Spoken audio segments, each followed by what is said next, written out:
Hello and welcome to Lisa and David's Retirement Adventure.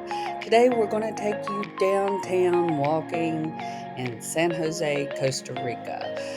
This area was close to Hotel Colonial where we have stayed before, and it was a nice walk with bike trails through the whole city and a nice park off to your left and a little local area. Of course, here's some museum art pieces that was great, and museums walkable all in the area.